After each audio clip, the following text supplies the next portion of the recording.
गौतम का संदेश जग को सुनाए। बुद्ध गौतम का संदेश जग को सुनाए। बुद्ध गौतम का संदेश जग को सुनाए। सत्य और शांति के आदर्श हम ना भुलाए। बुद्ध गौतम का संदेश जग को सुनाए। बुद्ध गौतम का संदेश जग को सुनाए।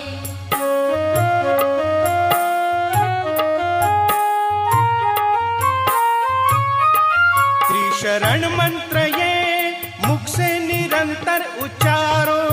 मंत्र ऐसे पेना बाड़े हृदय के उभारो। मोह को त्याग से, क्रोध को संयम से मारो। बैरी को प्रेम से, प्रेम के पथ पर उतारो। प्रेम आत्मा के उत्थान का पथ, प्रेम शांति के निर्माण का पथ। प्रेम गौतम के निर्वाण का पथ। मन दर्पण हम प्रेम से निर्मल बनाए। गौतम का संदेश जग को सुनाए। बुद्ध गौतम का संदेश जग को सुनाए।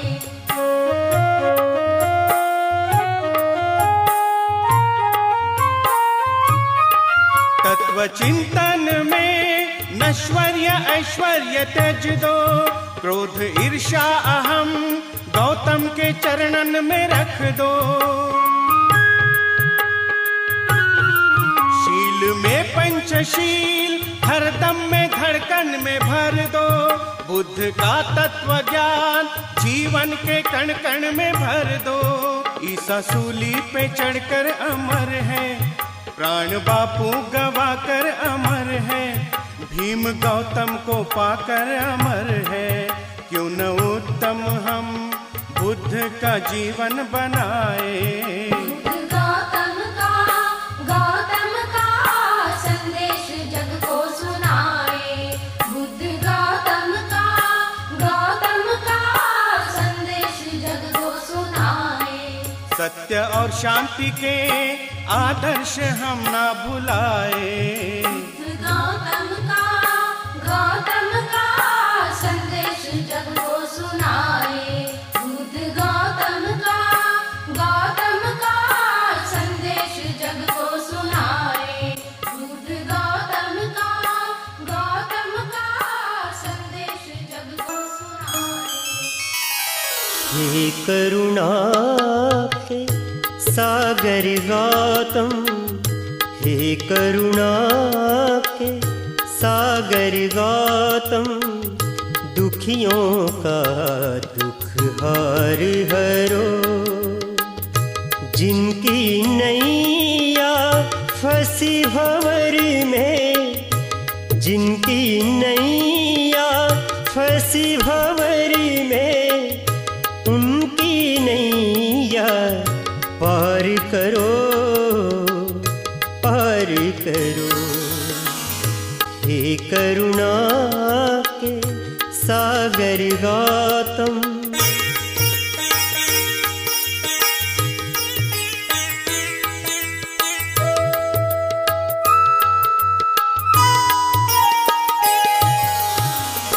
द्वार सभी जब बंद हुए तब आए शरण तुम्हारी, आए शरण तुम्हारी। एक सहारा नाथ तुम्हारा, रखना लाज हमारी, रखना लाज हमारी।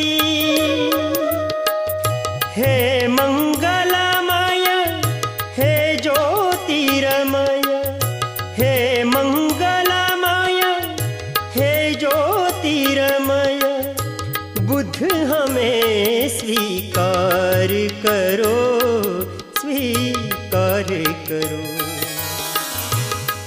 करुणा के सागर माइती के सदस्य भाई शेखर सोनी जी, दिनेश चंद्रवाल जी, मनीष पटेल जी, संजय अहरवार जी, अभी समझाता कबरागढ़ मैडम जी को, और यहाँ पर उपस्थित सभी हमारे पूज्य और परिजन,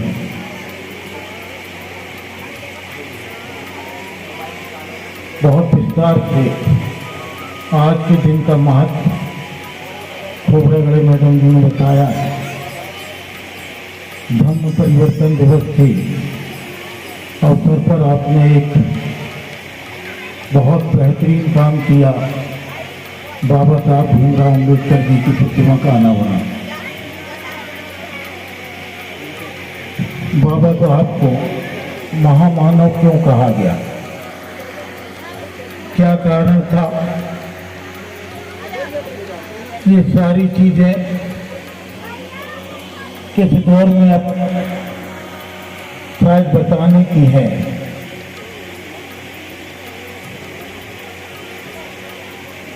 देवों के देव महादेव, जिनको महादेव कहा गया, देवों के देव, उनने विष पिया था तब महादेव बने थे, और वैसा ही विष पिया मानव में, श्रेष्ठ महामानव में, बाबा साहेब भीमराव अम्बेडकर जी ने, तब वो महामानव कहलाए। समाज की विषमताओं का विष और बगैर किसी से वैमनस्यता रखे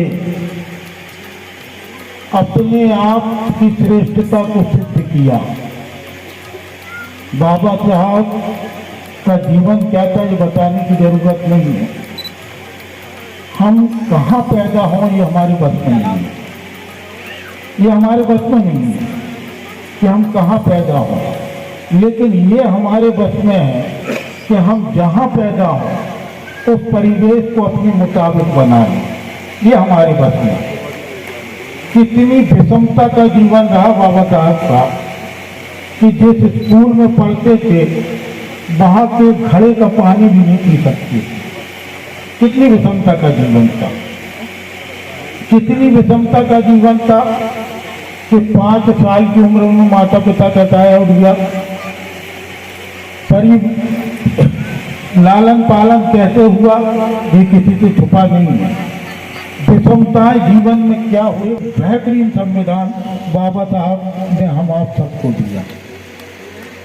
ऐसा संविधान दिया जिसमें हमारे अपने अधिकारों की बात कही गई और बगैर भेदभाव किए जीवन में कितनी हीनता झेली है, कितनी विवशता झेली है, और जिनसे झेली है उनसे भी कोई भेदभाव नहीं रखा। सबके अधिकारों की बात बाबा साहब ने की है, इसलिए बाबा साहब महान कहलाते हैं। महामानव इसलिए कहलाते हैं कि इनने उस वर्ग से भी भेद नहीं रखा जिस वर्ग से शोषण का दंश उनको मिला था, उससे भी भेद नहीं रखा। इसलिए बाबा साहब को किसी वर्ग से बांधा नहीं गया, इसलिए नहीं बांधा गया। बहुत व्यापक है बाबा साहब। जब तक दुनिया रहेगी बाबा साहब को कोई भूल नहीं सकता, जब तक दुनिया रहेगी। बहुत व्यापक है। इसलिए मेरा अपना मानना है उन्होंने एक शस्त्र दिया था आपको संविधान के रूप में, वो संविधान जो हमको जीने के सारे अधिकार देता है। हमें अभिव्यक्ति की स्वतंत्रता बस नहीं, सारे अधिकार दे रहा है। और ये खैरात में नहीं दिया, हमको खैरात में नहीं मिला, ये हमारा अधिकार था। और हमारे अधिकारों की रक्षा और हमारे अधिकारों का सही मायने में क्या मकसद है वो बाबा साहब ने हम आप सबको समझाया। अकेले किसी वर्ग की बात नहीं की। सबसे पहला काम बाबा साहब ने किया तो महिला कोड बिल पे किया। सबसे पहले महिलाओं की स्वच्छता की चिंता बाबा साहब ने की। और यही कारण है कि पहले उनकी संविधान की प्रतियां तथाकथित धर्म के ठेकेदारों ने नाम नहीं लूंगा, लेकिन तथाकथित गुरु जो कहलाते थे, जो धर्म के ठेकेदार बनते थे, उनने संविधान की वो प्रतियां जलाई जिसमें महिला कोड बिल का उल्लेख था। ये तो बाकी सबकी बात तो बाबा साहब ने कही, लेकिन सबसे पहले वो बात यदि उठाई तो महिला कोड बिल को उठाई। ऐसा संविधान जो हमारे लिए हमारे अधिकारों की रक्षा करने का शस्त्र हो, वो हमको दिया, लेकिन आज उसी संविधान को तोड़ मरोड़ के खत्म करने की साजिश रची जा रही है। आज के महत्वपूर्ण प्रतिमा अनावरण के कार्यक्रम में यहाँ पर उपस्थित मेरे बड़े भाई, हम सबके मार्गदर्शक आदरणीय लोकप्रिय विधायक लखन भैया, हमारे अध्यक्ष आज के कार्यक्रम के मेरे मित्र सिद्धार्थ भाई, हमारे तीनों आदरणीय MIC सदस्य दिनेश सिंह रोल जी, शेखर सोनी जी, मनीष पटेल जी, मेरे मित्र भाई और आदरणीय लोकप्रिय विधायक लखन गंगोरिया जी के प्रतिनिधि संजय अग्रवाल जी, मंच पर उपस्थित आदरणीय दयानंद जी, कापसे जी, आदरणीय दीपक जी, और जिन्होंने बहुत अच्छे तरीके से कम उम्र में पर्याप्त ज्ञान की बहुत अच्छी बातें दिल से हम सब के बीच में रखी। ऐसी हमारी बहन आरती प्रवड़कर जी, आप सभी यहाँ पर उपस्थित मेरे मातृशक्तियाँ, पूज्य एवं प्रियजन, सभी को मैं प्रणाम करता हूँ, नमस्कार करता हूँ। हम लोग बचपन से सुनते आए हैं, बुद्धम शरणम गच्छामि, ज्ञानम शरणम गच्छामि, संगम शरणम गच्छामि, धम्म शरणम गच्छामि। धम्मम कहते हैं वैसे, धम्मम शरणम गच्छामि। ये हम लोगों ने बचपन से पढ़ा है। आज हमारे बीच में दोनों हमारे पूज्य बनते भी उपस्थित हैं। मैं आप दोनों को भी प्रणाम करता हूँ, आपको नमस्कार करता हूँ, आपका दोनों का वंदन अभिनंदन है। बहुत सारी बातें लखन भैया ने, बहुत सारी बातें हमारी बहन आरती जी ने यहाँ सबके बीच में की।